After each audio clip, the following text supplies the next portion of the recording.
Coucou les amis, j'espère que vous portez tous bien. Aujourd'hui, nous allons lire les histoires qui se trouvent dans notre livre Les 20 000 mots sous les mers. Alors, nous allons tout d'abord commencer avec celle-ci. Créer un chat rigolo. Connais-tu l'origami? Il s'agit d'un art populaire très ancien qui remonte au 6e siècle et qui vient de Chine où il y était appelé Zézi. Des moines l'ont ensuite fait connaître au Japon où le mot origami de oru, plié et kami, papier, est apparu. Apprends à fabriquer un chat amusant grâce à l'origami. Pour réussir, tu n'as qu'à suivre les instructions qui sont données dans le texte suivant. Matériel: une feuille de papier, des ciseaux, de la colle, une règle, des crayons de couleur. Préparation: premièrement, mesure 15 cm sur le côté le plus long de la feuille et fais une ligne avec ton crayon. Fais la même chose sur le côté le plus court. Deuxièmement, découpe ta feuille de papier pour en faire un carré.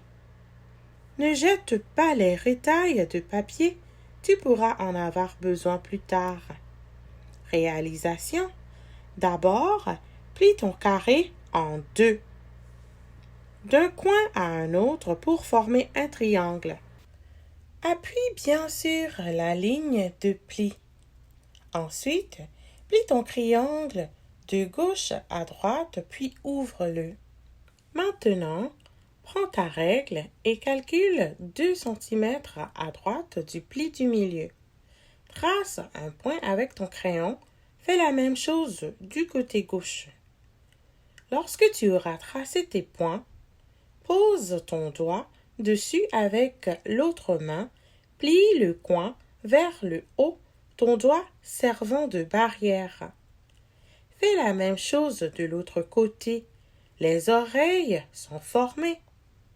Mesure 3 cm en partant de la pointe du haut et trace un point. Rabat la pointe du haut vers le bas. Retourne le modèle. Dessine les yeux, le nez, les moustaches et la bouche du chat avec tes crayons de couleur.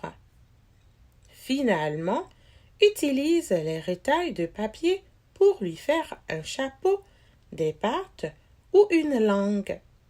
Voilà, tu as terminé ton chat rigolo.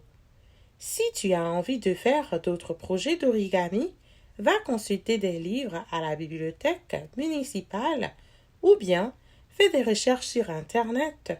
Tu y trouveras des dizaines d'idées.